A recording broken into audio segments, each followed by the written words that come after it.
नमस्कार मित्रांनो, कृषी मित्र राजू या यूट्यूब चॅनलमध्ये स्वागत आहे. तर मित्रांनो, आपण यावर्षी कोणत्या कोणत्या व्हरायटी लावल्या ते आपण आज बघणार आहोत.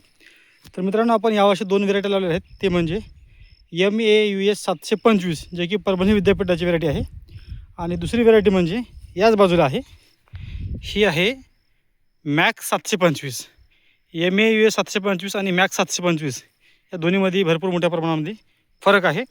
ही आहे परभणी विद्यापीठाची, ज्याची पाने आहेत त्रिकोणी. बघू शकता, ही त्रिकोणी पानं ही आहेत MAUS 725ची. आणि मॅक्स 725 ही जी आहे, ही यशोदा कंपनीची रिसर्च व्हरायटी आहे.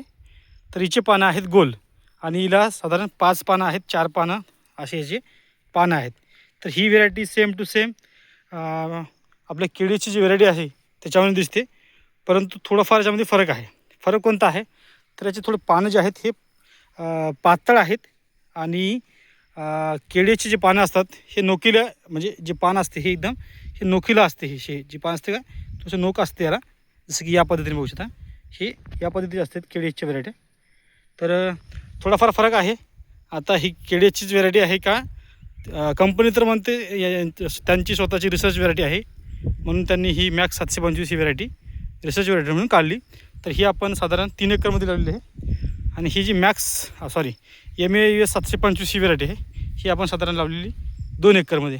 तर ही व्हरायटी साधारण येते 95 दिवसामध्ये, आणि हिला जांभळे फुलं आहेत, फुटवा जबरदस्त असतो, आणि त्याचबरोबर 4 दाणा शेंगा ज्या आहेत साधारण 25 ते 30% ही 4 दाणा शेंगा याला बघायला मिळतात. आणि ही जी आहे मॅक्स 725 ही साधारण 100 ते 105 दिवसामध्ये येणारी व्हरायटी आहे. हिलासुद्धा जांभळे फुलं आहेत, आणि 3 दाण्याच्या शेंगा ज्या आहेत ह्या सोयाबीनला आपल्याला बघायला मिळतात. दोन्हीमध्ये उत्पादन कोणतं जास्त येणार आहे हे आपण नंतर पाहणारच आहोत. परंतु हिची रोग प्रतिकारशक्तीसुद्धा बघणं तेवढंच महत्त्वाचं आहे. हिच्यावर येलो मोजाक अटॅक येते किंवा नाही येत हे सुद्धा बघणं तेवढंच महत्त्वाचं आहे.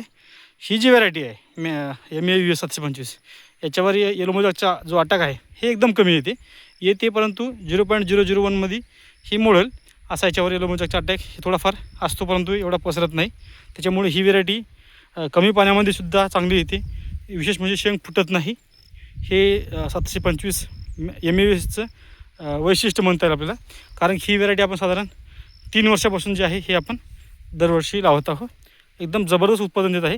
हलकी जमीन असेल तर आणखी ही व्हरायटी चांगलं उत्पादन देते, कारण की आपण या 2 एकर शेतामध्ये जी की जमीन आपली हलकी स्वरूपाची आहे याच्यामध्ये आपण 13 क्विंटल, 12 क्विंटल, 10 क्विंटल असे जे ॲव्हरेज आहेत आपण दरवर्षी याच्यामध्ये काढत आहोत. जबरदस्त व्हरायटी आहे MAUS 725. आणि ही जी व्हरायटी आहे या बाजूची ती आपण पहिल्यांदा लावलेली आहे. आता हे जे शेत आहे हे थोडंसं हे कोंटा जे आहे थोडंसं आपण हे जे बेड आहेत आपले हे उभे आहेत, म्हणजे सूर्यतळ, आणि हे जे आपण लागवड केली हे सुद्धा सूर्यतळ केली, परंतु याला बेड केली नाही. इथपर्यंत आपण हे बेड केले आहेत असे रांग, आणि इकडे आपण हे बेड केले नाही, आणि हे अंदाजा आपण टोकन मशीन फिरवली आहे मशीन. तर अशी कंडिशन आपल्या सोयाबीनची आहे. हे आपण फणसात थोडे झाडं आहेत काही.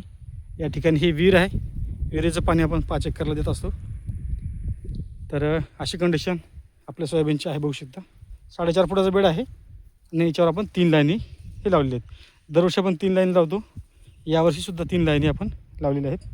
3 लाईनीमध्ये उत्पादन चांगले येते. आपण 2 लाईनीसुद्धा प्रयोग या शेतामध्ये केलेले होते, परंतु 3 लाईनी सगळ्यात बेस्ट याच्यामध्ये आपला जो प्रयोग आहे तो राहिलेला आहे. त्याच्यामुळे आपण मागील 2 वर्षापासून 3 लाईनीचे जे प्रयोग आहेत आपले हे आपण या ठिकाणी कंटिन्यू करत आहोत.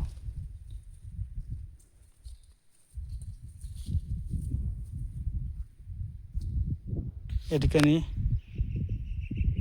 मॅक्स 725 आणि हे MAUS 725.